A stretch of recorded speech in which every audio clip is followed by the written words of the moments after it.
الحمد لله رب العالمين، والصلاة والسلام على سيد المرسلين وعلى آله وصحبه أجمعين.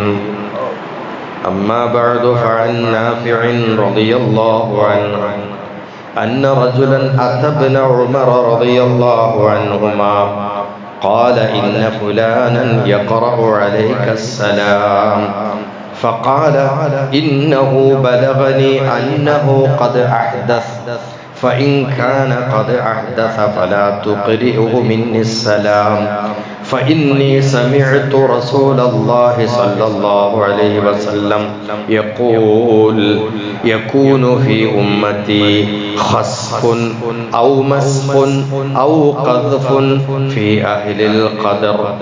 رواه الإمام الترمذي.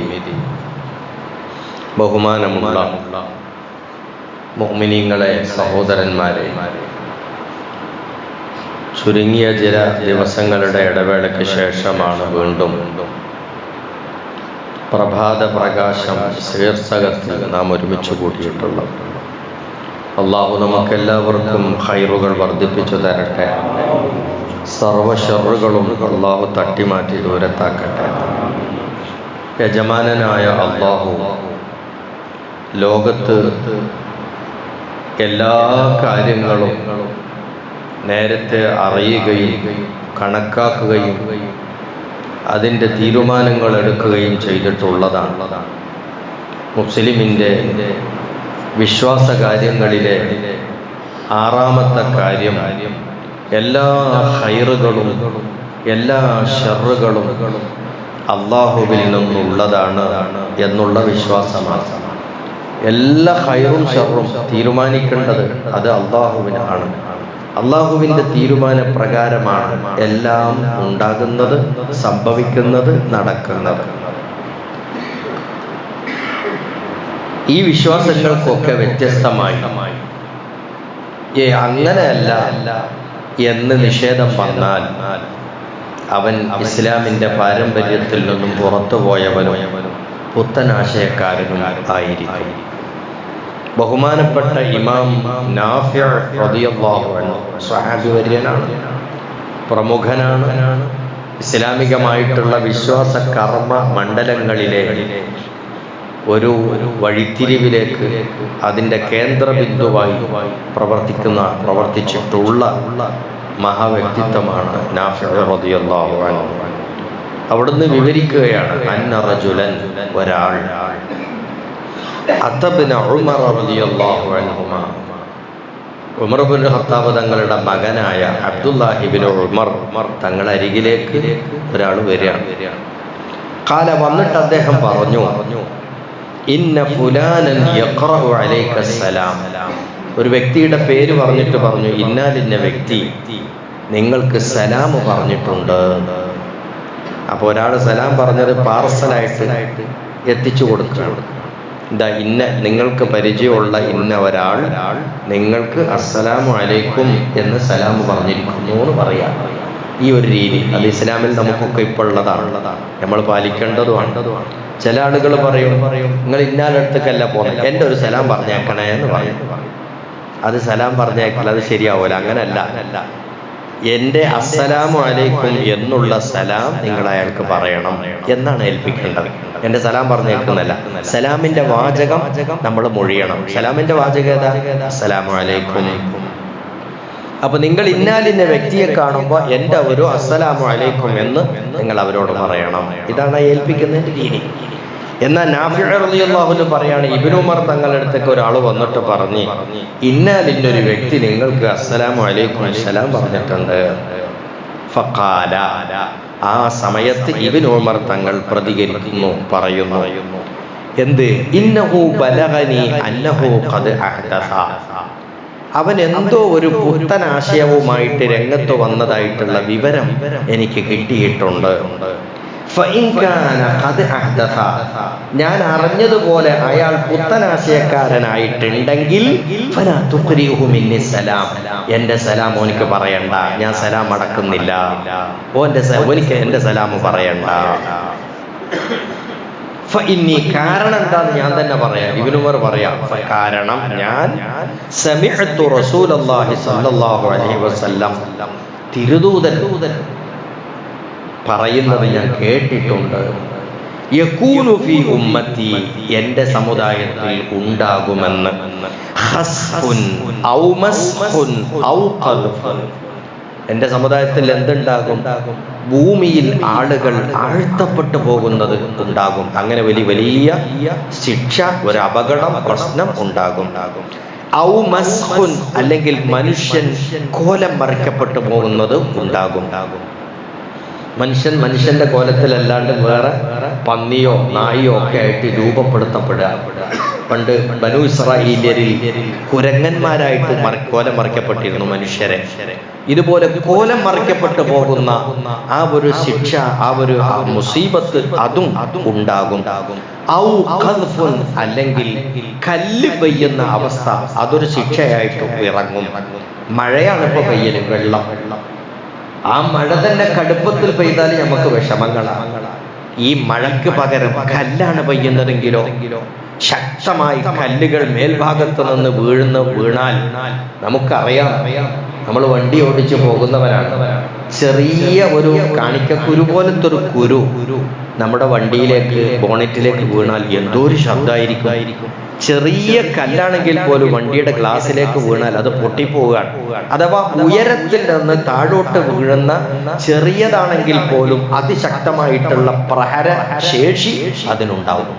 അപ്പൊ അത് കടുപ്പമായിട്ടുള്ള അപായങ്ങൾ വരുത്തും, അപകടം വരുത്തും. ഇത് വലിയ വലിയ കല്ല് മേലെന്ന് വീണാൽ എന്താ? തകർന്ന് തരിപ്പണമാകണം. അപ്പൊ ഭൂമിയിൽ ആഴ്ത്തപ്പെട്ടു പോവുക, മനുഷ്യൻ കോലം മറിക്കപ്പെട്ടു പോവുക, മേലയിൽ നിന്ന് കല്ല് പെയ്യുന്ന ശിക്ഷ ഉണ്ടാവുക, ഇങ്ങനത്തെ അപകടങ്ങളൊക്കെ ഉണ്ടാകുന്നത് ഫീ അഹ്ലിൽ ഖദർ, അള്ളാഹുവിന്റെ ഖദറിനെ നിഷേധിക്കുന്ന ആളുകളിലാണ് എന്ന് ഞാൻ കേട്ടിട്ടുണ്ട്.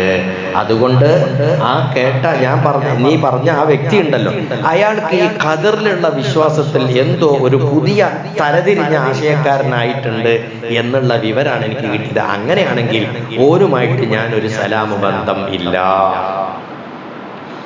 ആശയപരമായി ഒന്നിച്ചു നിൽക്കുന്നവരോടല്ലാതെ സലാമു പറഞ്ഞുകൊണ്ടുള്ള ആത്മീയ ബന്ധം പുലർത്തൽ ഇല്ല എന്ന ആദർശ ധീരത പഠിപ്പിച്ചു തന്നൊരു സഹാബി കൂടിയാണ് ഇബ്നു ഉമർ റളിയല്ലാഹു അൻഹു. ഇതിൽ നമ്മൾ പഠിക്കേണ്ട ഒരു പാഠം, നമ്മൾ ഖദറിലുള്ള വിശ്വാസം നമുക്ക് ഊട്ടി ഉറപ്പിക്കപ്പെടണം. എല്ലാം അല്ലാഹുവിന്റെ ഖദർ കണക്കാക്കൽ കൊണ്ടാണ് സംഭവിക്കുന്നത്. ആ ഒരു വിശ്വാസം നമുക്ക് വേണം. ആ വിശ്വാസം ഏതെങ്കിലും നിലക്ക് കുറയുകയോ ഇല്ലാതാവുകയോ ചെയ്താൽ അത് നമ്മുടെ ഈമാനിനെ ബാധിക്കും. ഈമാൻ കാര്യം എത്ര? ആറാമത്തെ കാര്യം എത്ര? വൽ ഖദരി ഖൈരിഹി വശർരിഹി മിനല്ലാഹി തആല. ഖൈറും ശർറും അല്ലാഹുവിൽ നിന്നുണ്ടാകുന്നതാണ്. മഴ പെയ്യാതെ വെയിലത്ത് കഷ്ടപ്പെട്ടു വെന്തുരുകി, ആരുടെ കണക്കാക്കല? റബ്ബിന്റെ കണക്കാക്കല. പെയ്യാൻ തുടങ്ങി നോക്കുമ്പോഴോ പേമാരി കൊണ്ട് വല്ലാതെ ബുദ്ധിമുട്ടി 4-5 പേർ, മഴ തുടങ്ങിയിട്ടില്ല, ഈ ഇടക്കാല മഴയിൽ തന്നെ മരിച്ചുപോയി. ആപത്തുകൾ, അപായങ്ങൾ, വെള്ളക്കെട്ടുകളാണ്. ദിവസങ്ങളോളം വെള്ളം കെട്ടിനിൽക്കുകയാണ് തെക്കൻ കേരളത്തിലെ ചില വീടുകൾ, കടകൾ ഒക്കെ. വെള്ളം ഇറങ്ങണില്ല. അൽ ഖദരി ഖൈരിഹി വശർരിഹി മിനല്ലാഹി തആല. ഈ ശർറും ആരെ കണക്കാക്കല? അല്ലാഹുവിന്റെ കണക്കാക്കല. അപ്പൊ റബ്ബിന്റെ തീരുമാനം, റബ്ബിന്റെ കണക്കാക്കൽ, ഇതിലൊരു വിശ്വാസം അടിയുറച്ച് നമുക്ക് ഉണ്ടാവണം.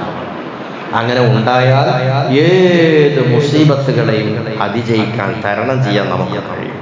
അത് റബ്ബ് കണക്കാക്കിയതല്ലേ, എന്താക്കാനാക്കാനാ? ഒരാൾക്ക് അതിശക്തമായിട്ടുള്ള പരാജയം നേരിട്ട് പോയി, അല്ലെങ്കിൽ അത് കലുഷലായിട്ടുള്ള രോഗം പിടിപെട്ടു പോയി, അങ്ങനെയുള്ള അവസ്ഥകളൊക്കെ വരുമ്പോൾ പടച്ചോ കണക്കാക്കിയതാണ് എന്ന് തീരുമാനിക്കുമ്പോൾ ആ ഒരു വിശ്വാസത്തെ നമ്മൾ വെളുപ്പിച്ചെടുക്കുമ്പോൾ നമുക്ക് സമാധാനം കിട്ടും. വെറുതെ കയറെടുത്ത് തൂങ്ങാൻ പോകില്ല. ചില ആളുകളുണ്ടല്ലോ, എന്തെങ്കിലും സംഭവിക്കുമ്പോഴേക്കും കയറ്റത്തുള്ള അല്ലെങ്കിൽ കയറെടുത്ത് തൂങ്ങുക. ഇതൊക്കെ എന്തുകൊണ്ടുണ്ടാകുന്നതാ? റബ്ബിന്റെ തീരുമാനത്തെ ഖദറിലുള്ള വിശ്വാസം ഇല്ലാത്തത് കൊണ്ടാണ്. റബ്ബ് കണക്കാക്കിയതാണ്. അപ്പൊ ഏതൊരു മനുഷ്യനുണ്ടാകുന്ന ഏതൊരു അപകടാവസ്ഥയെയും പരീക്ഷണങ്ങളെയും പ്രയാസങ്ങളെയും തരണം ചെയ്യാൻ, നേരിടാൻ നമുക്ക് മാനസികമായിട്ടുള്ള ഊർജം കിട്ടുന്നത് കൂടിയാണ് ഖദറിൽ വിശ്വാസം. ആ ഖദറിലെ വിശ്വാസം നമുക്ക് വേണം. എന്നാൽ പുത്തനാശയം എന്ന് പറഞ്ഞാൽ എന്താണ്?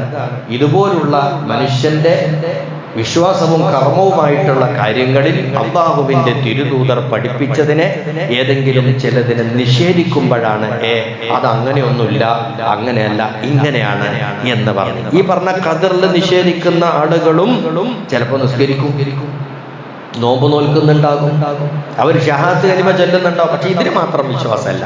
ഇങ്ങനെ ആയതുകൊണ്ട് കാര്യമല്ല. അപ്പൊ അതുകൊണ്ട് എല്ലാ വിശ്വാസ കാര്യങ്ങളിലും അടിയുറച്ച വിശ്വാസം ഉണ്ടെങ്കിലേ നമുക്ക് ശരിയായ മുഅ്മിനീങ്ങളാകാൻ പറ്റുള്ളൂ. അതിലെന്തെങ്കിലും വ്യത്യാസം വരുത്തി പുത്തനാശയക്കാരനായാലോ അവനുമായിട്ട് നമുക്ക് ഇസ്ലാമികമായ ആദർശപരമായ ആത്മീയമായിട്ടുള്ള ബന്ധങ്ങളില്ല.